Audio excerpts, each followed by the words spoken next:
Alright, hello everyone, it's Silver Kyle, and today I'm going to be going over my top 10 most anticipated video games for 2017. Now, as I was making this list, I pretty much looked at every system that's currently still going. Vita had pretty much none.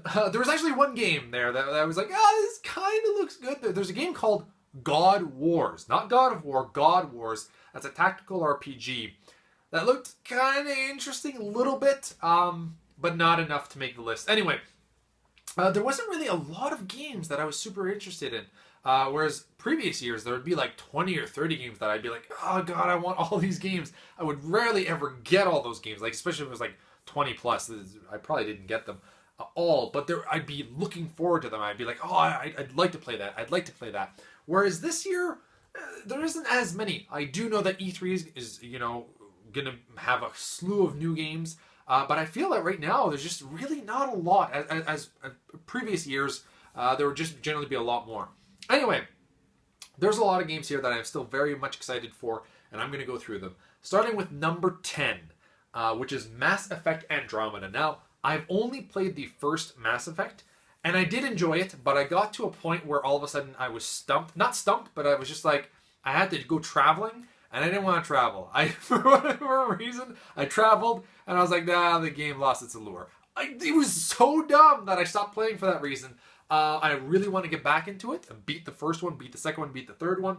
And then I think I would want to go on to the Mass Effect Andromeda, even though I've heard that basically it has nothing really to do with like the first three Mass Effects. Like I'm thinking I could just jump into Andromeda without beating the first three. But I'm kind of torn right now. If everybody's just saying like just jump into Andromeda, I'll probably do that. But if people are saying it would probably be more beneficial to play the first three, I think I might go that route. But either way, the game looks pretty freaking awesome, and it makes me want to go back and play the original trilogy because I only played the first one.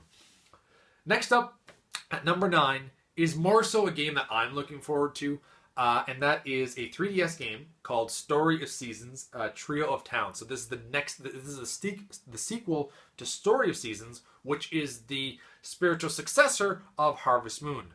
The company split up, basically. The people that were making Harvest Moon went their own way. They started making Story of Seasons because they didn't have the rights to Harvest Moon, and that's really where Harvest Moon is at the moment.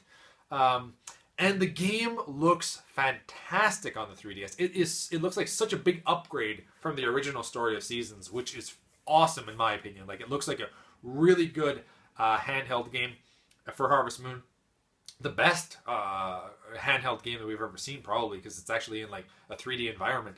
And I cannot wait for after this, if the 3DS eventually dies out, which I think it will, because I think it's going to be the Switch. Imagine all the games that always were handheld are now going to look even better, because like there's not going to be handheld games anymore other than mobile, and that doesn't really count. That's a whole other thing. So that's I can't wait. But anyway, Story of Seasons I am looking forward to. Trio of Towns. Next up, number 8, another 3DS game. The 3DS is still has a few last legs before it goes out. Fire Emblem Echoes, Shadows of Valentia. Now, this Fire Emblem, normally, like Fire Emblem Awakening and Fire Emblem Fates were like at the top of my lists when they were coming out. I was super looking forward to them. Actually, Awakening, I completely forgot about it when I made my list that year that it came out. I think that was 2013. Anyway, but when I found out that it was coming out, then in my own list, in my mind, it went much higher. I'm explaining way too much right now. But anyway, Fire Emblem Echoes, the trailer for it, the story I didn't really care for. It's another Fire Emblem game, so I'm going to like the combat. It's a strategic RPG, so I'm going to like that, obviously. I might get into the story, but as it stands right now, I'm just not super jazzed about it yet. Next up, number 7, is Splatoon 2. Splatoon, the first one, I think I was really excited for that because it was something completely new, whereas Splatoon 2 is just more of the same. It still looks super fun, new maps, new weapons, all that kind of stuff, but it's not a big upgrade, so that's why I didn't make it as high up on the list, but I'm still very much looking forward to it. Number 6 is Tales of Berseria, the new Tales game. I've pretty much enjoyed the Tales series from what I've played on the PlayStation 3. This looks more of the same, which is always good, and I think this is the second Tales game. I still haven't picked up the first Tales game that they made on the PlayStation 4. But this does look pretty darn good. Number 5 Ghost Recon Wildlands. This game looks amazing. Like an open world, third person / first person shooter set in a multiplayer setting. That's insane. Like everybody just hops into the helicopter. They all go down to this new location, and we all try to figure out where we're going to go, how we're going to attack this base. Like that is so the idea of what I've always wanted in a shooting game. I've always wanted to strategize, not just go run and gun. Run and gun has been done to death. I still like those games, but I've always wanted to slowly make your way, and with other people online, like actually make a strategy, plan things out as if you were actually doing this. That is so cool. I cannot wait for this. It's number 5 at the moment. Only because the other games I'm just salivating at the mouth right now, because that I'm so looking forward to Ghost Recon. It might flop. It might be what I'm wanting, or it might be even better. I have no idea, but I'm hoping that it doesn't disappoint. All right, number 4, Sea of Thieves. Open world pirate game online. Sign me up. It looks, once again, it's just kind of like if I ever wanted a pirate game, this is exactly what I think I would want it to be. I still don't even know all that many details about the game, honestly, but I am looking forward to this. Kevin and Jason are both like freaking out about it from Team Beardage, so we're definitely going to be picking this game up and playing the hell out of it, as far as I know. And I don't even think that it's like a full retail price game, which is even better. Like that's awesome that they're putting it lower. Number 3, Super Mario Odyssey. This is like the next step for Mario. This is exactly what I wanted. It's like there's a few games in here that they're exactly what I wanted from that series or that genre. And Super Mario is no exception. Like that, this is if I can't get Galaxy 3 or 64 2, then this is what I would want, because it's pretty much like those games. It's just that like it's expanding it. Looks like such a bigger Mario game, especially when he was in New York City or whatever city he was in. When he was running around on the skyscrapers, that just freaked me out. I loved that scene, and I cannot wait to just run around as Mario in these gigantic like worlds. That's gonna be so much fun. Next up, number 2, another Switch game. Super Bomberman. No, okay. Not Super Bomberman. Super Bomberman does look pretty good, though. The Legend of Zelda, Breath of the Wild. I have to admit something. I am not the biggest Zelda fan. I want to be. I loved Ocarina of Time, and ever since then, all the other Zelda games I would play, and they just wouldn't catch my attention, but I never really gave them enough time to really catch my attention, because it would always make me want to go back to play Zelda Ocarina of Time, strangely. So I never beat any other Zelda game other than Ocarina of Time, which is a blasphemy, I know, but that's the case that I currently live in.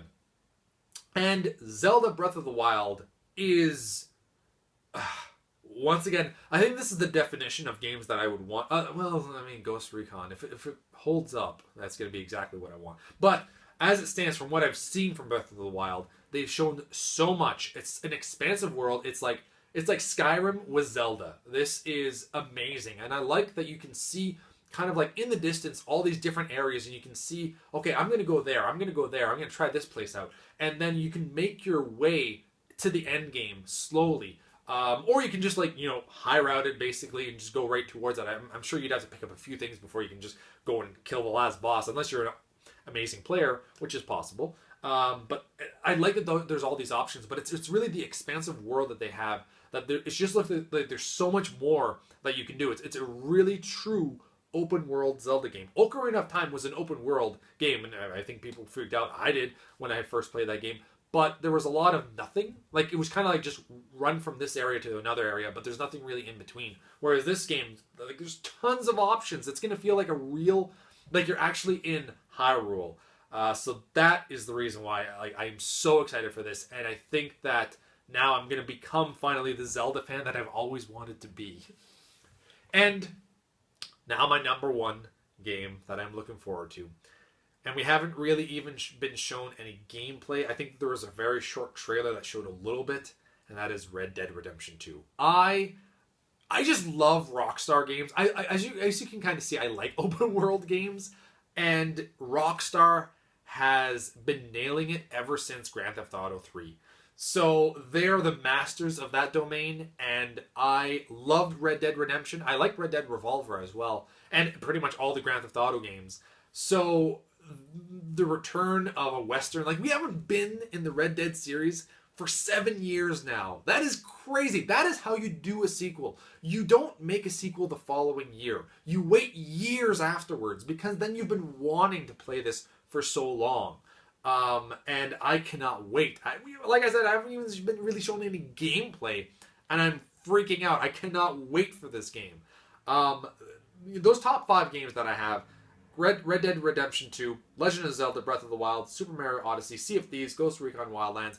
I cannot wait. Those are so much what I want. And obviously there's other games that I am looking forward to, but they're kind of very much early in development. Because normally I have a lot more RPGs, but like, I am looking forward to the Tales game, the Fire Emblem game. But there's not really, like, Kingdom Hearts 3. I don't know if it's going to be 2017. I doubt it. Like Xenoblade 2 is the following year. There's another Fire Emblem game coming out for the Switch, but I think that's not going to be this year at all. Not the Warrior game, like an actual full proper Fire Emblem game. So there's a lot more later on, but not there yet. So those are the top 10 games that I'm looking forward to the most in 2017. Let me know in the comments below what your top 10 games are. Did I miss anything, do you think? I know Persona 5 is out there. Like, that's another RPG, but I haven't played a Persona game. And it's really different. So I don't know how I feel about it yet. I have mixed feelings. But I've been told Persona 4 is one of the greatest games of all time. So I'm going to have to, bite the bullet and pick that game up at some point. But anyway, that's my list. Let me know what your list is. And I'll talk to y'all next time. You've been bearded in. Beardage.